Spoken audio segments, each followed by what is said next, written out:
muitas pessoas que dizem eu sou católico, mas também sou judeu, porque os meus antepassados eram judeus, não é? Porque sabe que em Portugal mais de 70% têm antepassados judeus. Se não for o avô, é o bisavô ou o trisavô, não é?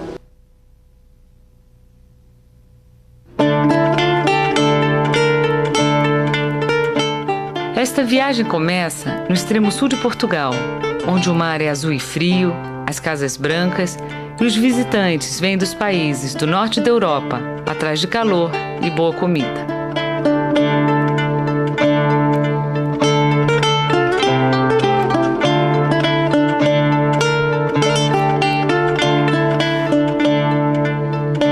Chegamos atrás de algo diferente.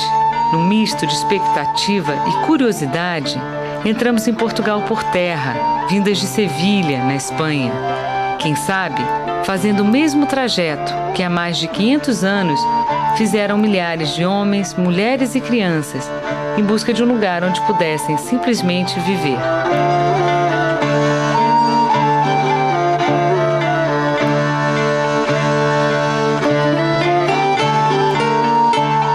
Seguimos atrás das marcas deixadas pelos judeus que um dia povoaram Portugal, que um dia lá morreram e que um dia foram forçados à conversão.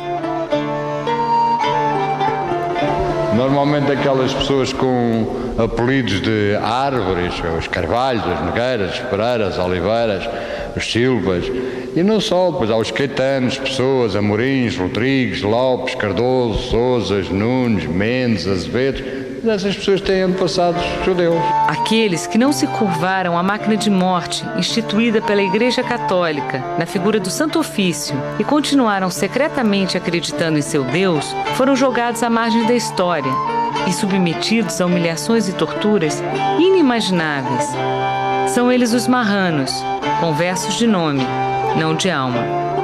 Dom Manuel, depois que ele ordenou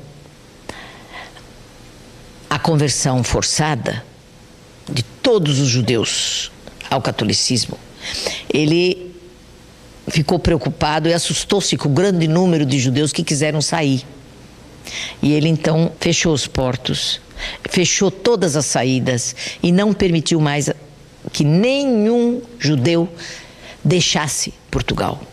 Quando Dom Manuel morre, a tradição do marranismo já estava formada. Porque durante todo o seu reinado, os judeus criaram um hábito de seguir a religião judaica, as cerimônias, o Shabat, a Páscoa, o jejum do Yom Kippur, em suas casas. E quando Dom Manuel morre e sobe ao trono Dom João III, havia rumores em Portugal de que esse judaísmo existia e era secreto. E foi alegando este crime que Dom João III pede a Roma, ao Papa, autorização para estabelecer um tribunal em Portugal. Até que em 1536, depois de grandes lucros e presentes e dádivas e heranças que a Cúria Romana recebeu, o Papa autorizou o estabelecimento do tribunal. E em 1536, o tribunal foi oficialmente estabelecido em Portugal. E ele persistiu durante 285 anos. E foi abolido apenas no século XIX. Passados mais de 500 anos, as marcas da herança judaica em Portugal estão presentes em mais lugares do que se supõe. Só que é preciso correr atrás delas, literalmente, já que estão incorporadas à arquitetura e ao cotidiano. E em Portugal dizemos azeite. Sabe como é que se diz em hebraico? Zait. Temos uma palavra portuguesa com origem na mezuzá. Mesura, fazer uma mesura. Casas que no passado constituíram as judiarias, bairros onde judeus viviam segregados, hoje são habitadas por portugueses que pouco sabem da história adormecida em suas paredes. Faro, capital do Algarve, chegou a ter uma comunidade com 60 famílias no final do século XIX. Hoje, o único resquício da presença judaica é o pequeno cemitério, inaugurado em 1838 e reformado em 1993. Parece estar ali como um marco de resistência, como se dissesse: um dia existimos, aqui. Por entre as frestas de ferro, alguns takes roubados desse pequeno pedaço de memória.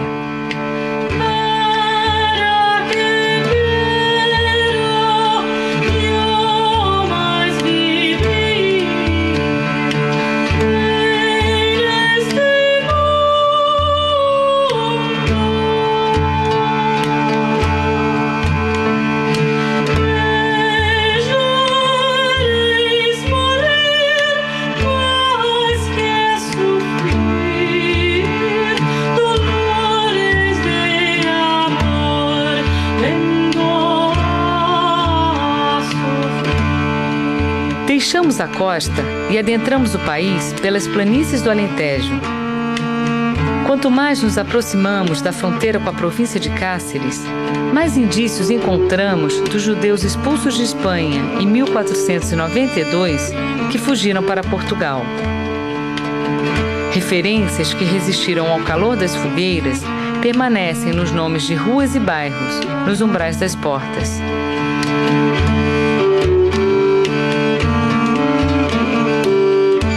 Um olhar mais atento identifica as ranhuras onde um dia repousaram mezuzais que guardavam os lares judaicos. Foram arrancadas. A conversão forçada obrigava os judeus a deixarem outra marca em suas portas: cruzes gravadas na pedra. Passaram a ser chamados de cristãos novos.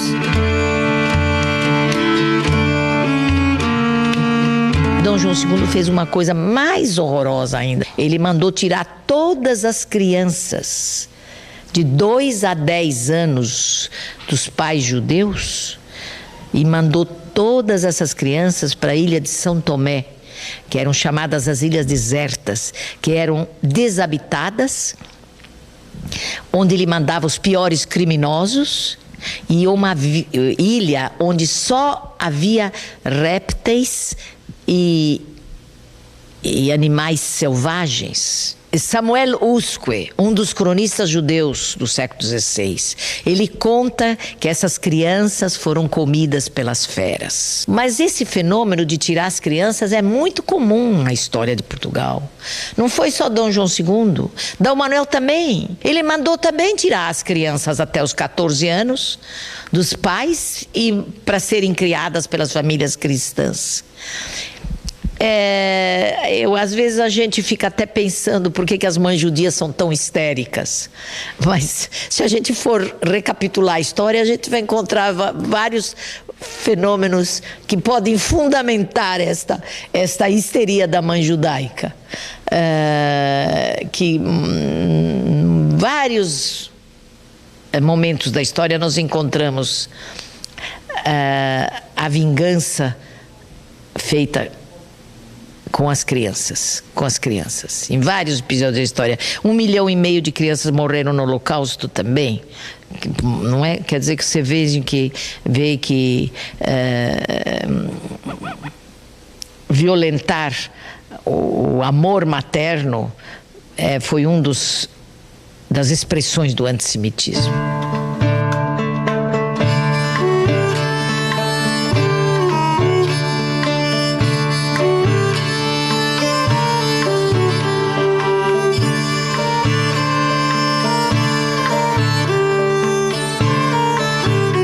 Na cidade de Évora, que recebeu o título da Unesco de Patrimônio Mundial, existiu uma das maiores judiarias do país.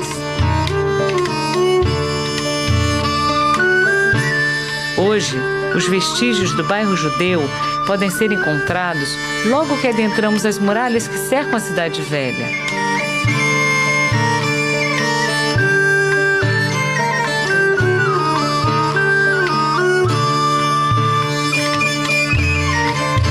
Andando mais um pouco, nos deparamos com o local onde teria existido uma sinagoga.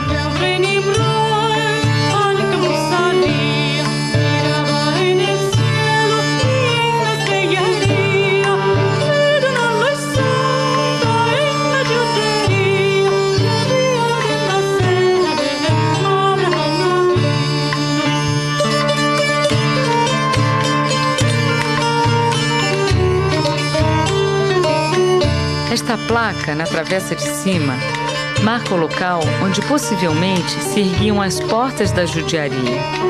Um dos poucos sinais a identificar o passado judaico da cidade. Curioso que esses resquícios sobrevivam há centenas de anos, como que perdidos na paisagem. Os habitantes pouco sabem deste pedaço da história e vamos descobrindo os locais, por obra do acaso e sorte. Em frente ao Museu de Évora, ergue-se o edifício onde um dia funcionou o Tribunal da Inquisição e o Palácio do Inquisidor. Sobre a porta resiste o escudo da Inquisição, a cruz ladeada pela espada e pelo ramo de oliveiras. Entre a cruz e a espada, quem aceitava a cruz ganhava o ramo de oliveiras, quem negava ganhava a marca da espada.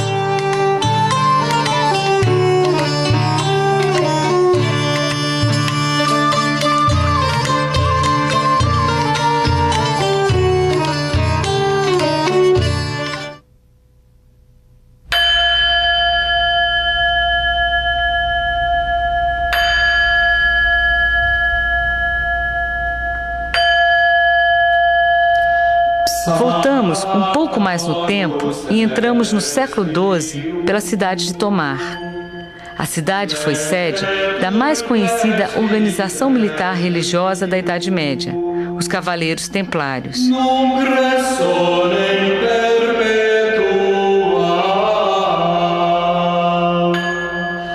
Tantas histórias existem de conquistas e barbáries destes monges guerreiros que combateram muçulmanos na defesa da fé cristã. A ordem prosperou durante 2 séculos e foi extinta em 1312 pelo Papa Clemente V. Mas as riquezas acumuladas em doações de terras e dinheiro fizeram com que o rei Dom Dinis de Portugal não permitisse a extinção dos Templários. O rei fundou a Ordem de Cristo. Primum sum sit politronum.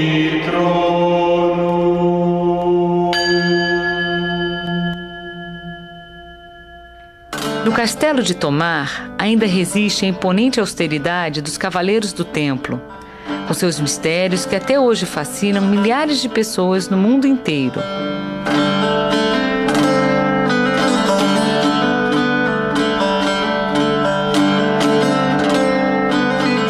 Na parte baixa da cidade, vielas e casas de pedra conservam a arquitetura da era medieval. Não fossem pelas placas de rua e carros, poderíamos jurar que Tomar parou no tempo.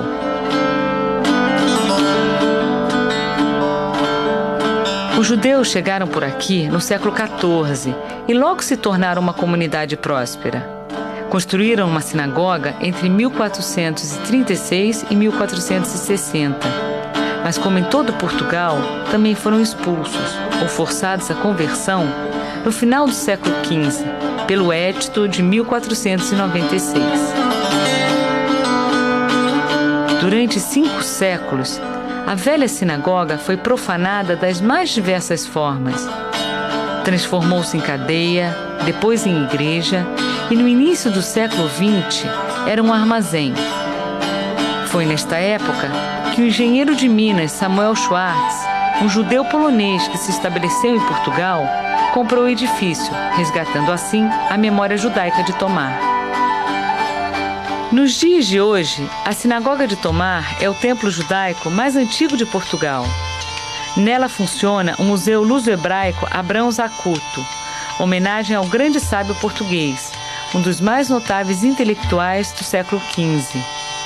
A sinagoga recebe milhares de visitantes todos os anos e se mantém em excelente estado de conservação graças ao empenho de um marrano que dedica sua vida a cuidar do templo. Luiz Vasco nos conta um pouco da história deste lugar sagrado.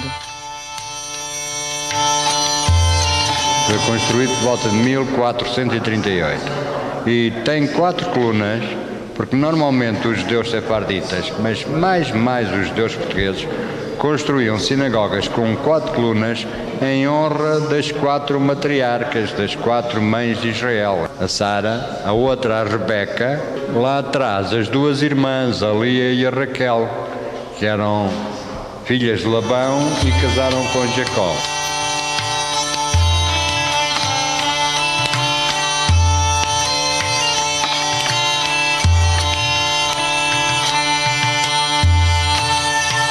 Já fizemos aqui vários Shabatos, já fizemos o Yom Kippur há 8 anos. Quase 500 anos depois de Dom Manuel ter ordenado a expulsão ou conversão dos judeus, o Yom Kippur voltou a ser celebrado na velha sinagoga. O dia da expiação foi também o de reencontro simbólico entre judeus portugueses e os descendentes daqueles que um dia foram levados de suas casas para muito longe, como David, filho de um antigo rabi da sinagoga Bevis Marks em Londres, onde ainda se reza uma oração em português. Nos despedimos de Tomar com a chegada de um grupo de turistas da Alemanha. O guardião os recebe com simpatia e, incansável, segue sua missão de difundir a memória judaica portuguesa.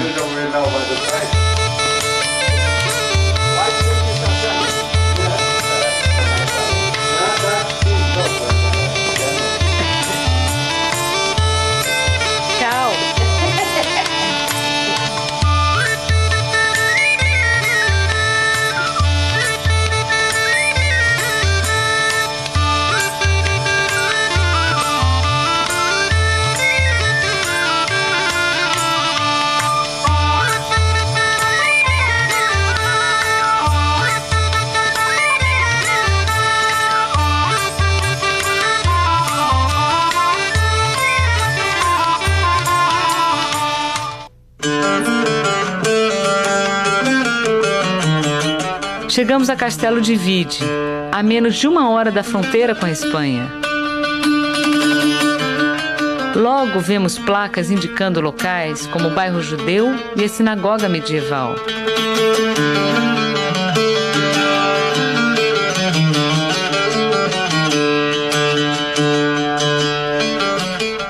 Em Castelo, somos guiadas pelo acaso. Você é a Carmen? Carmen Balesteiros? Puxa, a gente estava te procurando. Em Évora. A professora Carmen Balesteiros é a mais importante autoridade em arqueologia judaica em Portugal.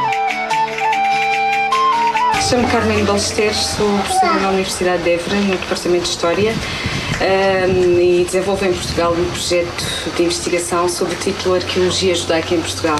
Ou seja, por outras palavras, trabalho especificamente sobre os vestígios materiais da presença dos judeus durante a Idade Média no território português. E, sobretudo, alguns vestígios têm a ver com pequenas marcas registadas nas ombreiras das portas, nomeadamente no que diz respeito às cruzes marcadas em ombreiras de porta nos bairros judaicos medievais como forma de cristianização desse espaço. Portanto, a minha investigação tem a ver com essas questões, vestígios materiais, espaços de vida e espaços de morte até 1496 e desde os vestígios materiais mais antigos da presença de judeus na Península Ibérica, que neste momento são do século II depois de Cristo.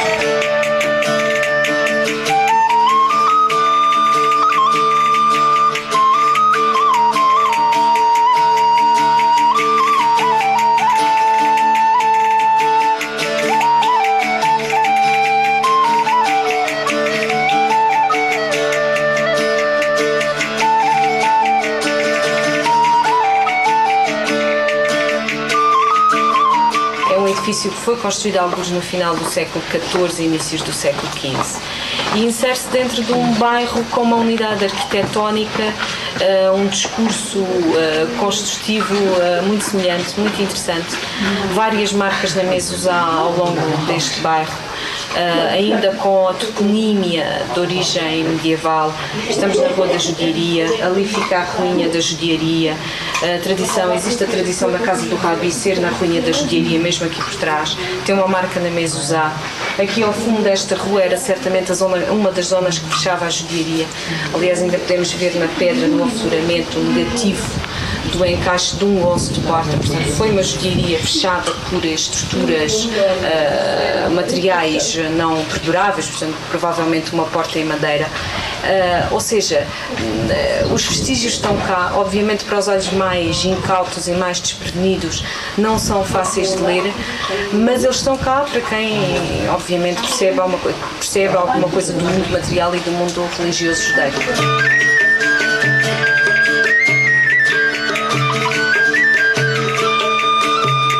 No final da conversa, um convite para atravessar a fronteira e conhecer em primeira mão sua mais recente descoberta, a Sinagoga de Valência de Alcântara. Em menos de 1 hora, chegamos ao nosso destino.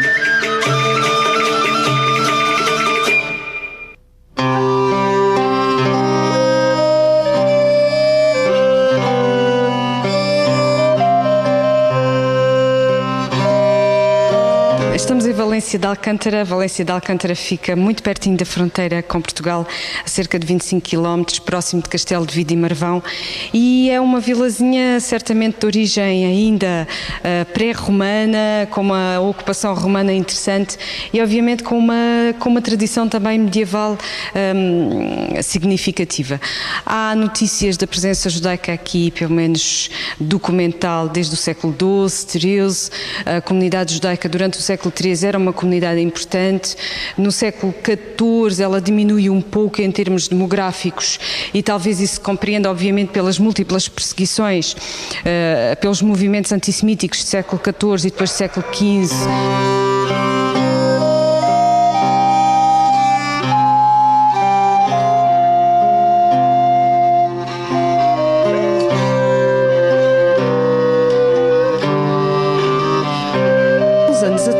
Quando visitávamos Valência de Alcântara, chamou-nos a atenção este edifício, sobretudo porque as pessoas daqui diziam que era a Iglesia de los Judíos. A Iglesia de los Judíos, coisa tão estranha, judeus com a Iglesia, mas enfim, obviamente viemos cá ver.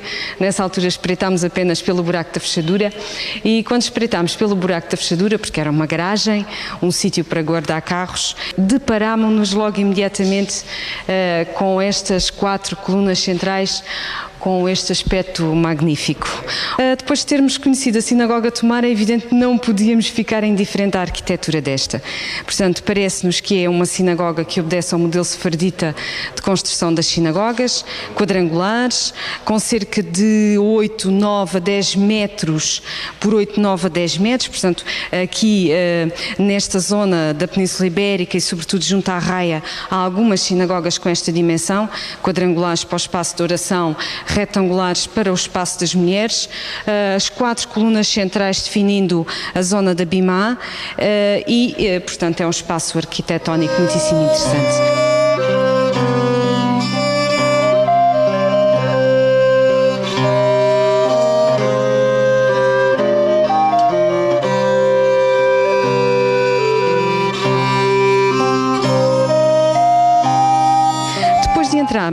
Verificámos também, como podereis observar, que é exatamente na parede sudeste que se encontra a rocha viva, que se encontra uma rocha. Será coincidência? Será um acaso?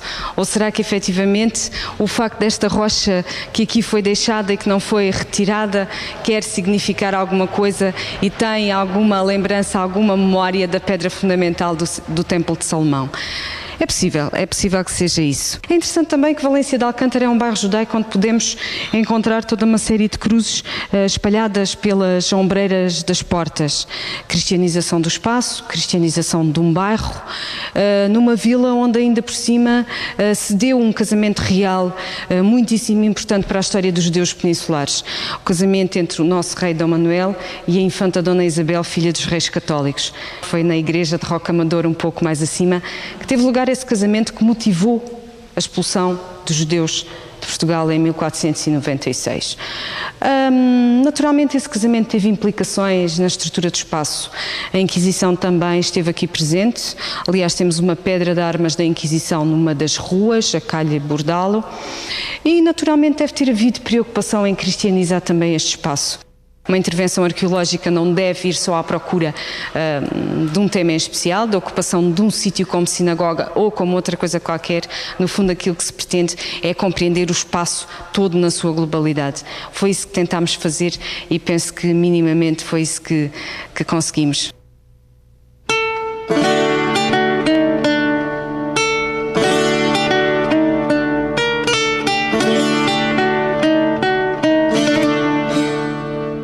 De volta ao território português, avistamos Marvão.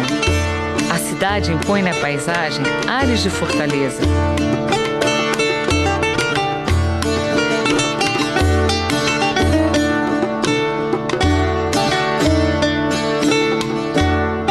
Foi um dos mais importantes pontos de entrada dos judeus em Portugal.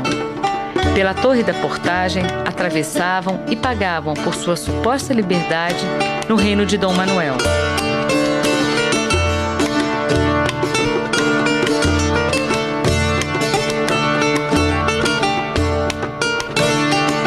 O número é bastante impreciso.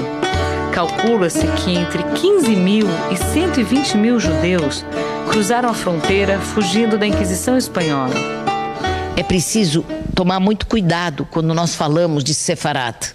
Sefarat não é só Espanha. Sefarat são também judeus portugueses, porque quando os judeus da Espanha entraram em Portugal, já havia judeus portugueses residentes em território lusitano. Havia, pode-se dizer, aproximadamente 30 mil judeus vivendo em Portugal quando chegaram os da Espanha.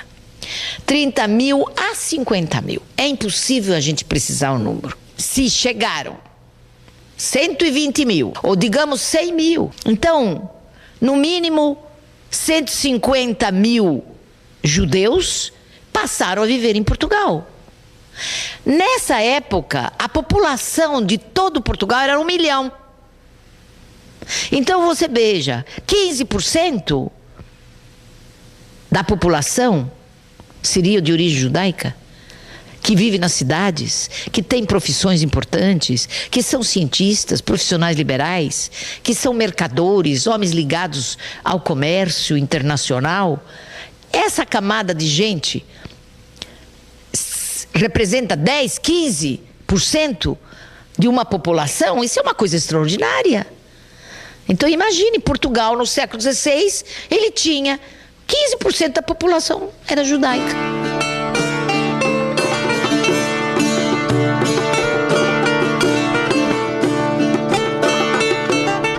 No Museu de Marvão, nos deparamos com resquícios arqueológicos do cemitério judaico da cidade.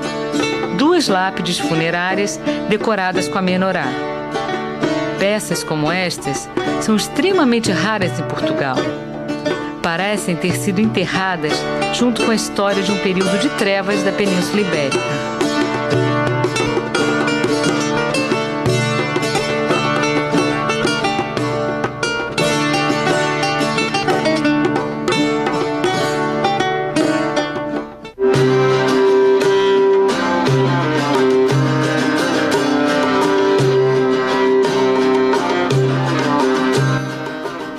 Rumo ao norte, tomamos o caminho da cidade de Guarda. A antiga judiaria ocupa parte da cidade medieval cercada por muralhas. Os judeus se estabeleceram em Guarda no século XIII.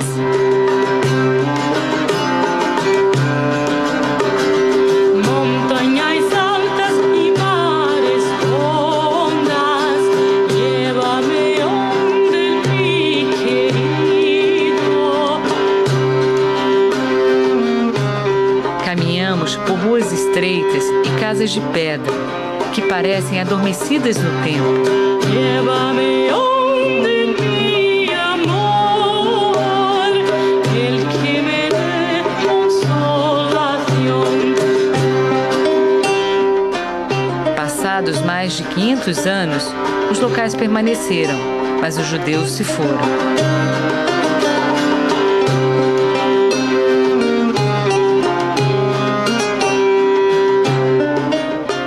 Onde funcionava funcionava o Tribunal Judaico é hoje uma residência, sem nenhuma identificação do passado. Aliás, uma maioria dos edifícios com alguma referência judaica em Portugal.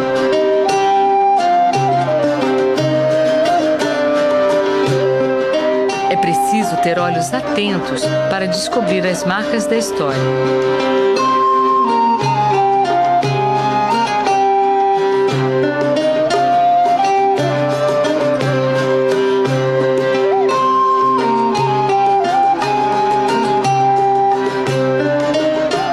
Nos deparamos com uma pequena porta onde funciona um chaveiro.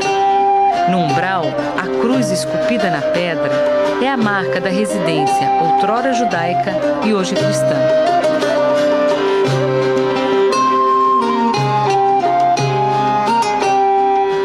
No fundo da loja, resquícios arqueológicos da presença dos judeus.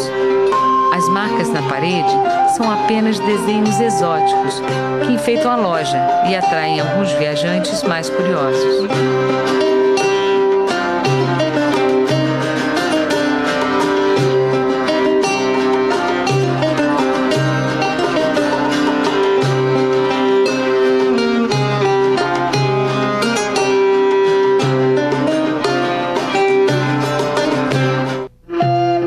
Seguimos viagem para Belmonte.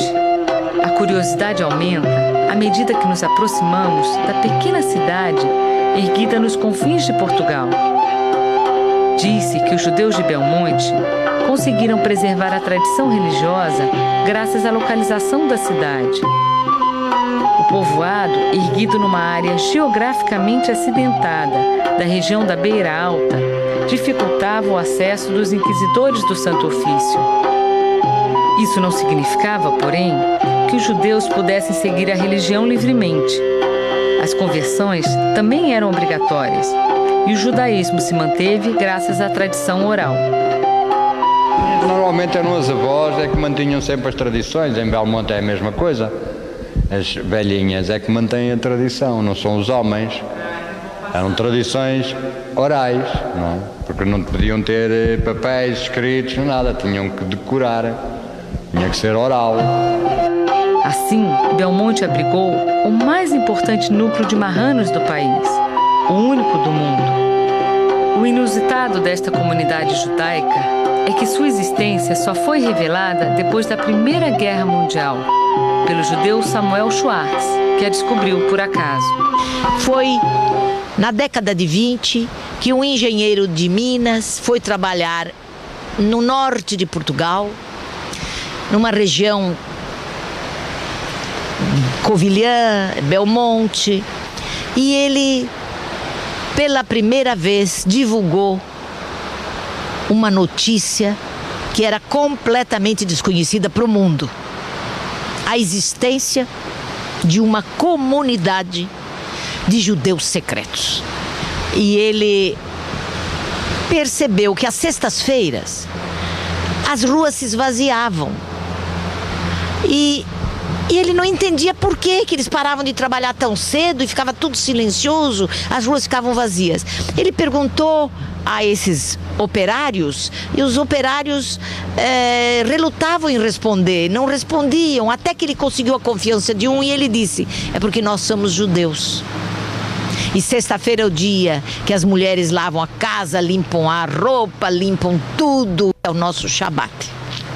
E aí é que Samuel Schwartz penetrou na casa deles e descobriu que eles sabiam orações que vinham sendo transmitidas oralmente há 200, 300 anos. Belmonte possui uma aura diferente. Não é absolutamente um lugar turístico, apesar de possuir um centro antigo, muralhas e castelo.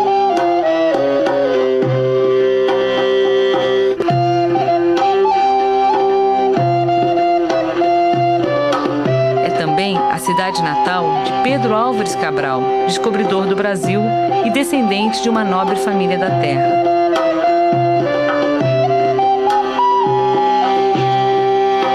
É interessante que 50 anos depois de Schwartz, eu fui a Portugal. E o que eu encontrei em Belmonte foi um fenômeno único realmente que existe hoje no mundo.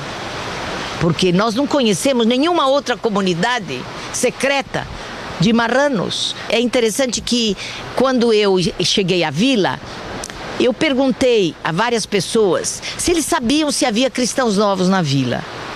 E eles não queriam responder. Não me respondiam, viravam, ficavam quietos e não respondiam.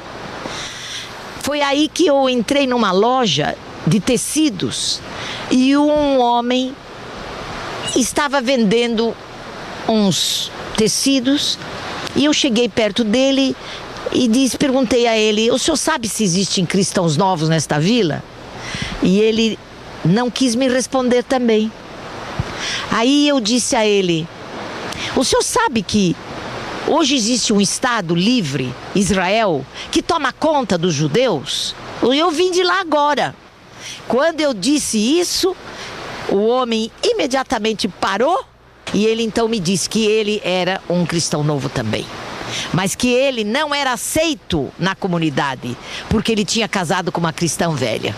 Mas ele sabia como é que eu devia fazer, o que eu devia fazer para chegar a entrar nesta comunidade. E foi ele realmente que me introduziu e que me indicou o caminho.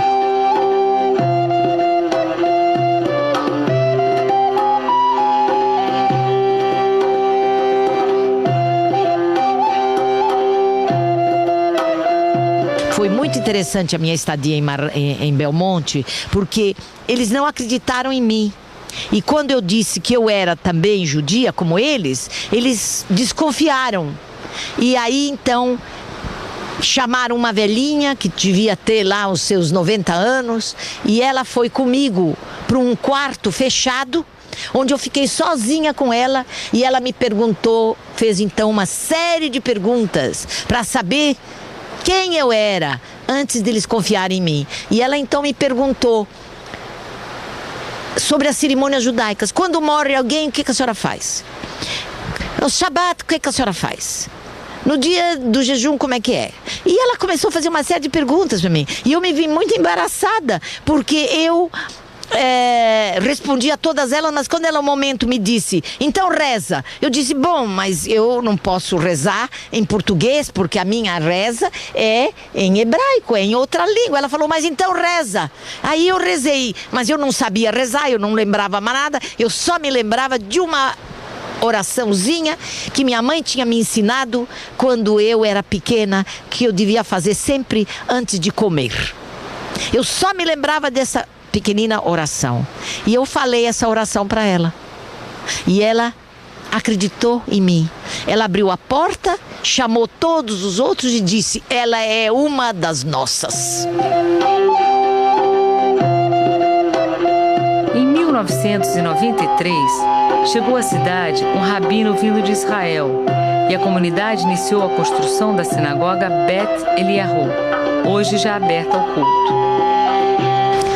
Eles foram ajudados com dinheiro de judeus da França e judeus de outros lugares, judeus ortodoxos, que queriam mesmo que eles ficassem religiosos. Mas o que é interessante de notar, que apenas os velhos, muito velhinhos, é que ficaram pertencentes a este grupo da sinagoga dos ortodoxos. Eu estive lá 30 anos depois da primeira vez. Eu estive em 1965 e 30 anos depois eu voltei. E eu perguntei a eles: mas como? Aqui só vejo velhos. Onde está a juventude? E os seus filhos? E os seus netos? Onde estão? Ah, eles não querem saber disto aqui. Então aí eu cheguei à conclusão que o caminho percorrido para fazê-los retornar ao judaísmo foi um caminho errado. Se eles tivessem mandado professores de história que tivessem ensinado a história judaica, a história de Portugal, a história do que aconteceu em Portugal aos jovens, eu tenho certeza que eles teriam ganho para o judaísmo centenas de jovens. Na saída da cidade, encontramos o cemitério judaico, também recém-fundado.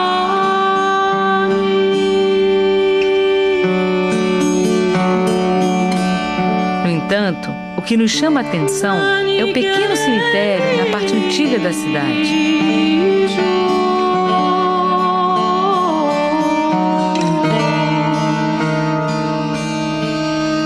Entre mausoléus e túmulos cristãos, uma estrela de Davi.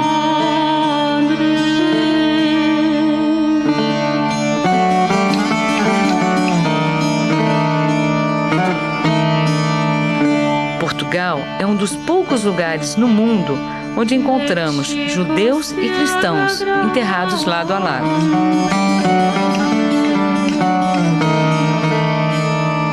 Fato curioso, mas não surpreendente, num país que possui 2 santos de nomes para lá de peculiares, Santa Esther e São Moisés. Discretos, avessos aos estrangeiros, os judeus de Belmonte são fechados, sim. Não estão ali para serem apontados como símbolos de resistência do judaísmo massacrado pela Inquisição. Seguem simplesmente o mesmo curso de vida que guiou seus pais, avós, bisavós, tataravós. Os judeus de Belmonte não são mártires à procura de algozes, muito menos orgulhosos de terem sobrevivido a 3 séculos de horror e perseguições da Inquisição.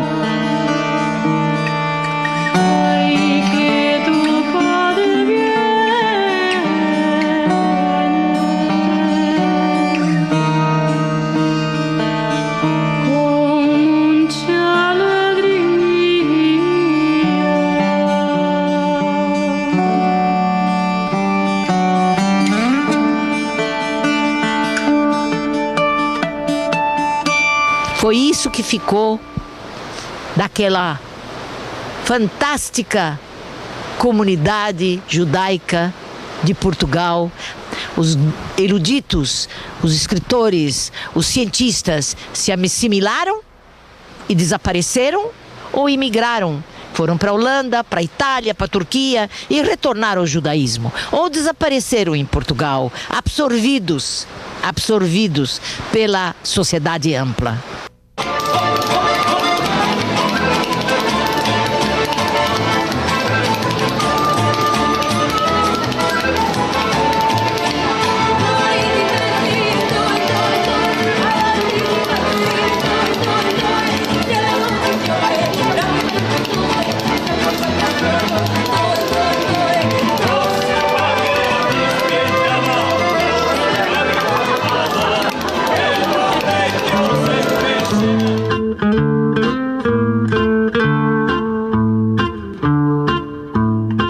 Chegamos à cidade do Porto, capital do Norte.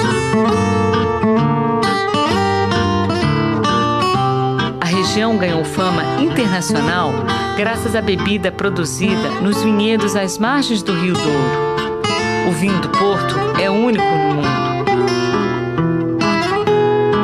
Durante a Idade Média, a vocação comercial da cidade atraiu os judeus, fazendo do Porto um dos maiores centros ocupados pela comunidade.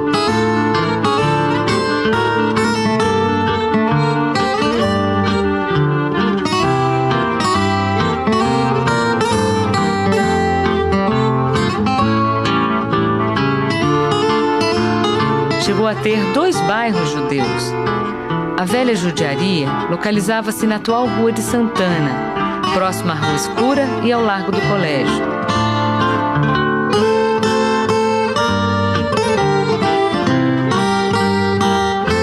No final do século XIV, Dom João I cedeu uma área para a construção da nova judiaria, hoje situada nos arredores do Mosteiro de São Bento e da Rua de Belmonte.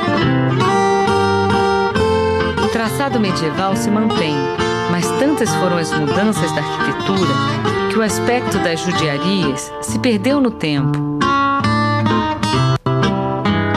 Após a conversão forçada, sinagogas e outros espaços judaicos foram destruídos ou transformados em igrejas e capelas, mas a lembrança daqueles que um dia aqui se estabeleceram não se perdeu totalmente. No local onde um dia existiu a sinagoga medieval, ergue-se uma escada que não leva a lugar algum. Ficou marcada graças à memória popular, É chamada de Escadas da Snob.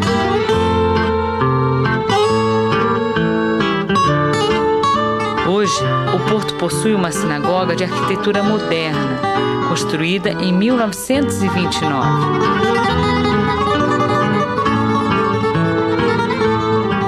Às margens do Rio Douro, na região da Ribeira, fica a Rua da Alfândega. O local abrigava armazéns e casas comerciais dos judeus.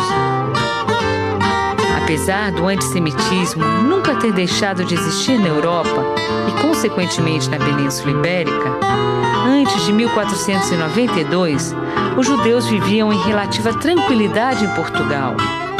Mantinham boas relações com as autoridades e o apoio mercantil e financeiro dos judeus do Porto de Lisboa foi de grande importância para a era dos descobrimentos portugueses.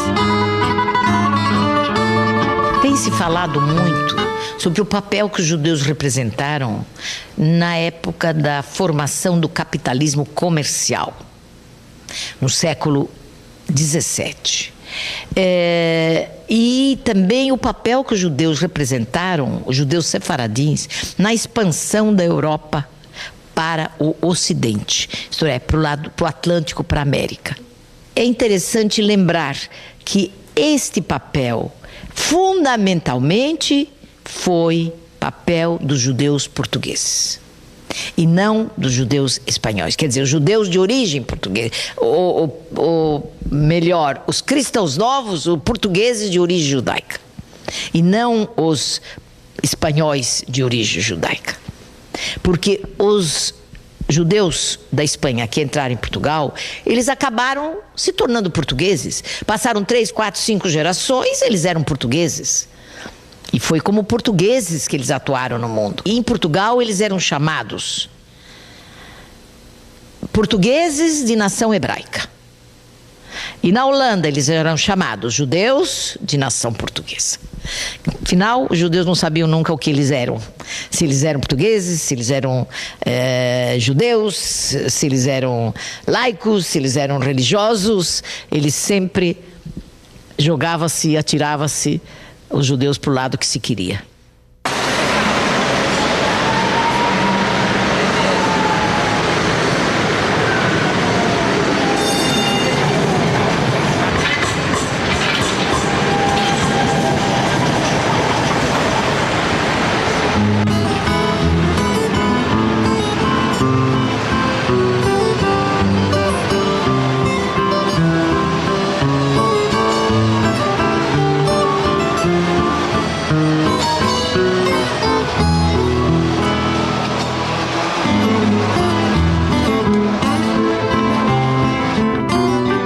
Do Porto, Lisboa, capital do país, foi o grande centro de confluência dos judeus fugidos de Espanha.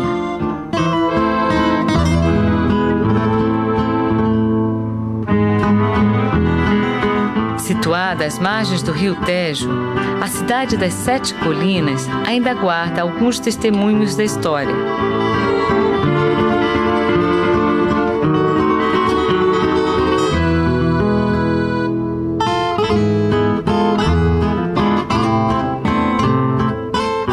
Estreitas ruas de Alfama nos transportam ao Portugal do século XV.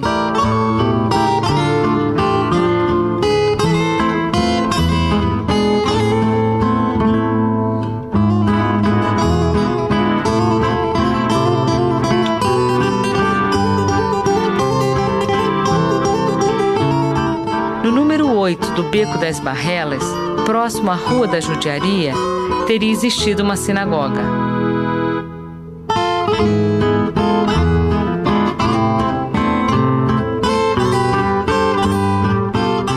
Um dos mais conhecidos pontos turísticos da cidade é a Praça do Rocio.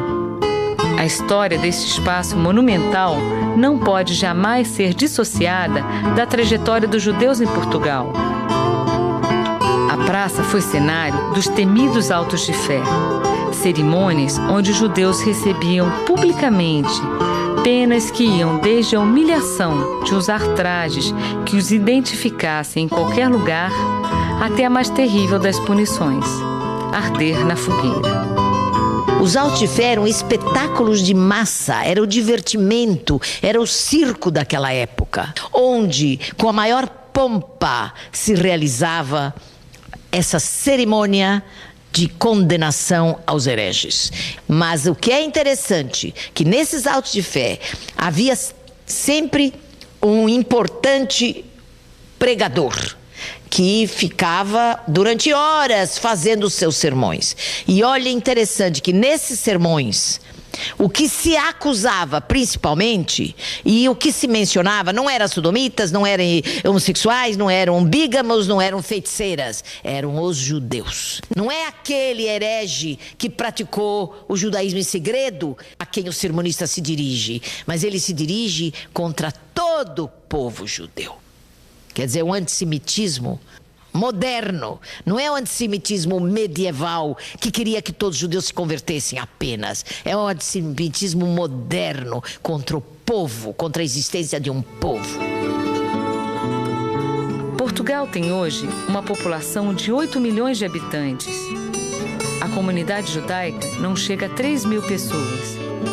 A maior parte veio do Marrocos, norte da África, e de países europeus. Chegaram em Portugal nos séculos 19 e 20, numa época em que os tribunais do Santo Ofício já haviam sido extintos e se podia constituir uma comunidade judaica em território lusitano. No entanto, no início do século XX, o regime monárquico proibia a construção de templos não católicos com fachada para a rua. A Sinagoga de Lisboa, inaugurada em 1904, foi erguida dentro de um jardim, com a entrada principal na lateral. Ainda hoje é pouco visível da rua. Em Portugal, os judeus não se dividem somente em asquenazitas, provenientes do leste europeu, e sefaraditas, originários da Península Ibérica. Tampouco em ortodoxos ou laicos. Em Portugal, o fator determinante da diferenciação foi o Santo Ofício. Encontramos de um lado uma comunidade que surgiu depois do fim da Inquisição. Judeus descendentes de imigrantes e retornados, que cultuam a religião abertamente e seguem tradições de 5.000 anos. Do outro, o fenômeno único do marranismo. Judeus que guardaram os ensinamentos como relíquias, passadas de geração a geração por rezas e cultos adaptados. É no cruzamento destas duas diferentes vivências da religião que podemos encontrar a identidade do judaísmo português.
Baila, mochónico canta, los ratones godros, ellos dan las palmas. Aelica baila, mochónico canta, los ratones godros, ellos dan las palmas. Aelica baila, mochónico canta, los ratones godros, ellos dan las palmas. Aelica baila, mochónico canta, los ratones ratones gordos, ellos dan las palmas.